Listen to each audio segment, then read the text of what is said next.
Assalamualaikum warahmatullahi wabarakatuh. Salam jumpa, salam kebahagiaan. Semoga senantiasa dilindungi Allah Subhanahu wa taala dan diberikan keberkahan.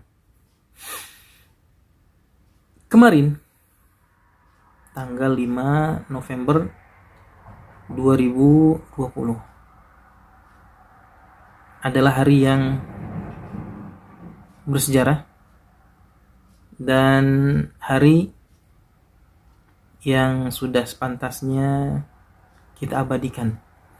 Dan kita di sini dalam rangka mengabadikan apa yang terjadi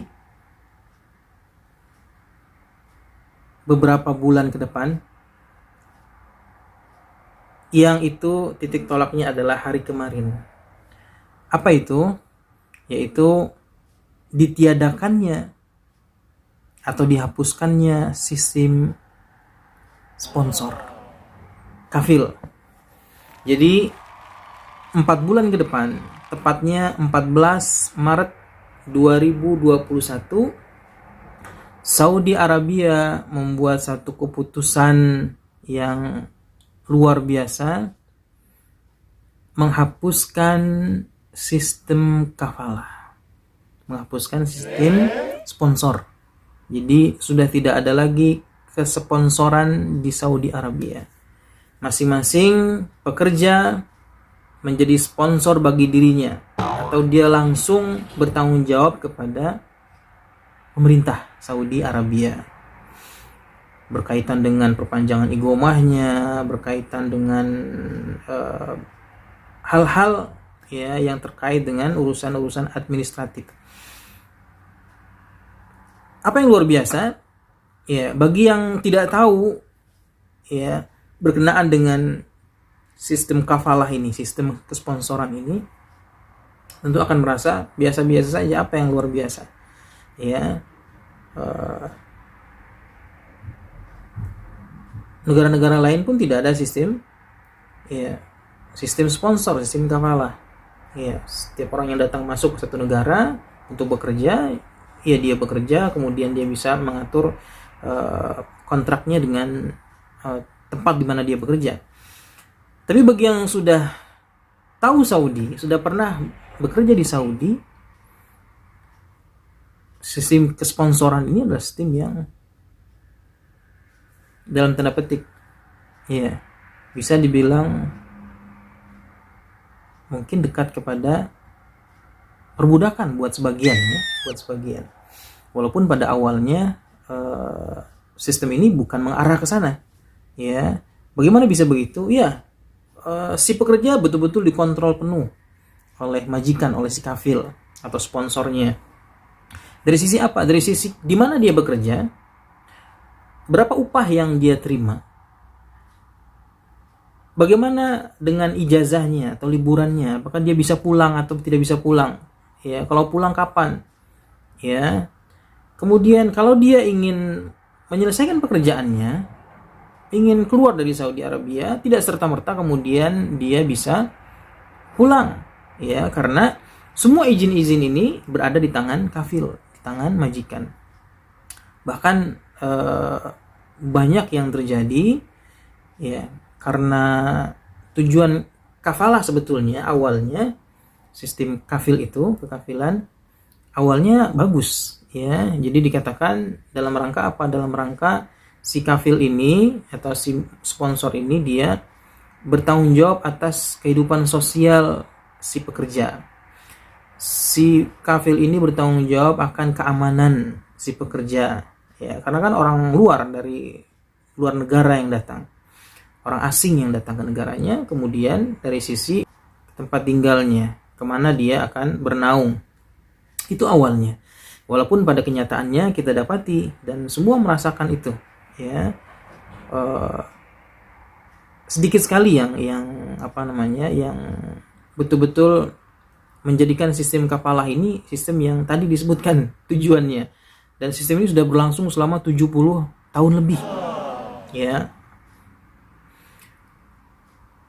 di mana semua orang-orang yang bekerja di Saudi Arabia ya mengalami keterkekangan ya, ketika dia sudah merasa tidak nyaman bekerja di tempat majikannya, ya, dia ingin pindah, ya, tidak serta-merta kemudian dia bisa pindah.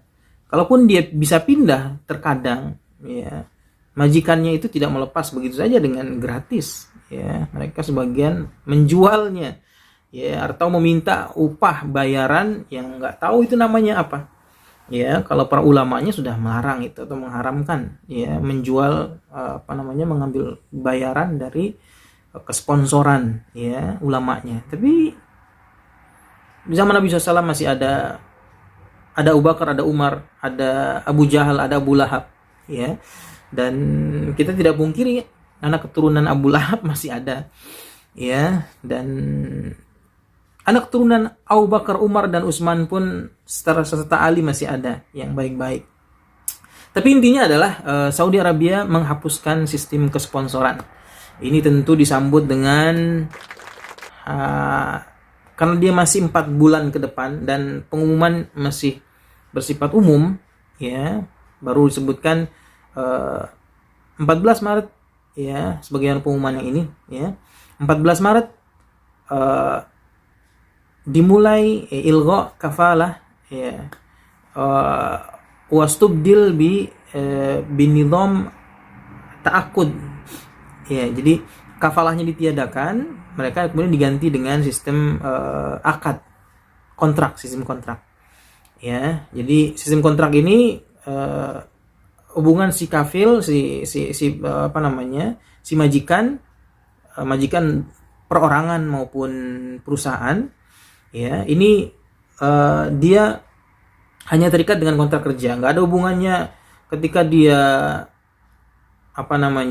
dia tidak suka atau, ya, tidak suka dengan pekerjaan, tidak puas dengan si pekerjanya, ya, tidak bisa kemudian dia mengancam seperti yang selama ini terjadi, ya. Kalau kamu tidak mau begini, kamu akan saya tidak saya izinkan pulang, kamu tidak saya gaji, kamu dipotong gajinya, kamu tidak macam-macam, ya. Bahkan sebagian ada yang sampai kepada sebutnya dengan balak huruf, ya, balak huruf. Balak huruf itu dinyatakan kabur, ya, si pekerjanya, ya, ketika sudah dibalak huruf, padahal dia mungkin masih bekerja, ya, cuman karena ada khilaf, selisih, ya, antara majikan dengan pekerjanya, ketika dibalak huruf sudah, ya, si pekerja tidak bisa pulang, ya. Kenapa? Karena dianggap sebagai pelaku kriminal, ya, kriminal administratif tentunya, ya, tidak bisa pulang, ya. Jadi dia tidak akan bisa sebelum dia kemudian menyelesaikan hukuman, ya, secara administratif, ya. Dan itu yang terjadi, ya. Nah, kalau sekarang sudah tidak lagi, ya. Jadi ketika si pekerja sudah tidak nyaman dengan tempat dia bekerja sekarang, ya, atau sudah menyelesaikan kontraknya, misalkan kontrak 2 bulan, 3 bulan, atau bahkan setahun, ya, maka dia bisa pindah kemana saja, ya, tanpa perlu minta izin kepada majikannya ini, ya, majikan awalnya, tempat dia membuat kontrak awal, ya. Ya, tentu selama dia membayar biaya tinggal, ya, atau izin tinggal di sana, di Saudi Arabia, sesuai dengan ketentuan yang dibuat oleh pemerintah, ya. Besarannya pun lumayan, ya. Kalau yang sekarang saja syarikah itu paling tidak dengan ininya, ya, dengan asuransinya, ya, kan diwajibkan asuransi, ya, sekitar, kalau tanpa asuransi sekitar 9 ribuan, dengan asuransi 9 ribu sekian, ya. Kalau dengan asuransi sekitar 10 ribuan, ya. 10 ribu kalau pakai uang Indonesia itu dikalikan, ya, kadang rupiah itu sampai ke 4 ribu. Kita katakan 4 ribu, ya, 40 juta. 40 juta bukan uang yang sedikit untuk tinggal di Saudi. Jadi biaya yang dibutuhkan untuk tinggal di Saudi sekitar 40 juta, ya. Nah, ini selama ini ditanggung bagi yang tinggal di Saudi yang bekerja di syarikah, ya, berbeda dengan nanti yang tinggal dengan majikan pribadi ya. Kalau majikan pribadi nanti dia beda. Kalau syarikah ya seperti itu. Jadi bayangkan kalau punya 10 saja pekerja, orang Saudi punya perusahaan kecil, punya 10 pekerja, maka dia sudah harus menanggung ya berapa? 40 juta dikali 4. Ya, 160 juta. Ya, itu tidak kita rasakan bagi yang bekerja di majikan ya, tidak dirasakan karena biaya itu bukan untuk pekerjanya, tapi untuk pemerintah. Ya, besar ya biayanya ya. Ya, mungkin mengalahkan di luar negeri di tempat yang lain. Ya, tapi itu yang berlaku. Nah, dengan ditiadakannya sistem sponsor ini berarti sudah ya si pekerja bebas. Ya. Nah, tentu ada efeknya. Ya, sekarang yang berkembang hanya baru narasi-narasi dari setiap orang. Ya, saya pun hanya bicara menukilkan narasi-narasi yang berkembang ya, karena secara perincian dari pemerintah, dari kementerian sendiri belum ada. Ya, belum ada mau seperti apa, baru disebutkan nanti akan ada kontrak. Pengikatnya adalah kontrak. Ya, kontraknya ini nanti didaftarkan ya secara online gitu ya. Nah, nanti kalau ada di antara mereka yang tidak memenuhi haknya, maka bisa dituntut. Ya, bisa dituntut dan bisa diberikan sanksi-sanksi. Itu ini tentu berita besar. Ya, banyak ekspatriat di Saudi yang ya, terutama negara-negara yang dekat-dekat Saudi ya, yang mereka dengan mudahnya keluar masuk sebetulnya. Tapi dengan sistem kafalah ini mereka menjadi merasa ngapain saya jadi diperbudak ya, walaupun sebagian juga ya tetap karena kondisi kebutuhan pekerjaan ya, mereka tetap bekerja di Saudi di bawah kafil, di bawah sponsor. Jadi dengan demikian mereka akan bebas ya. Jadi nanti sistem perekrutannya ya dari negara masing-masing ya, diwakili oleh kementerian luar negerinya ya. Nanti misalkan dibutuhkan sekian banyak dokter, dibutuhkan sekian banyak insinyur, sekian banyak tenaga bangunan, sekian banyak misalkan supir atau penata laksana rumah tangga, nanti akan direkrut dari masing-masing negara ya, yang setelah itu mereka bekerja dengan kontraknya ya. Setelah kontrak kemudian mereka bebas ya. Ya, ini dulu beritanya ya. Walaupun hari ini ada berita baru berkenaan pengecualian siapa saja yang tidak termasuk pekerja yang, atau jenis pekerjaan apa saja yang tidak termasuk dalam penghapusan sistem kafalah. Ya, hari ini beritanya nanti saya sampaikan. Ya, ikuti bincang ini. Ya, insyaallah kita akan update terus. Kita usahakan update ya, ada berita-berita baru yang mungkin bermanfaat bagi BMI, yang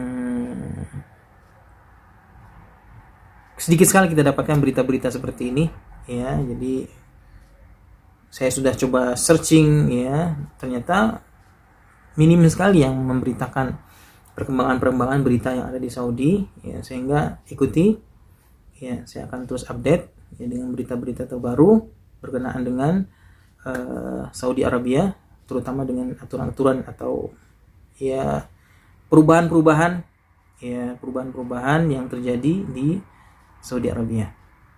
Ya, next sampai siapa saja atau jenis pekerjaan apa saja yang belum termasuk mereka yang dikecualikan dari sistem kafalah.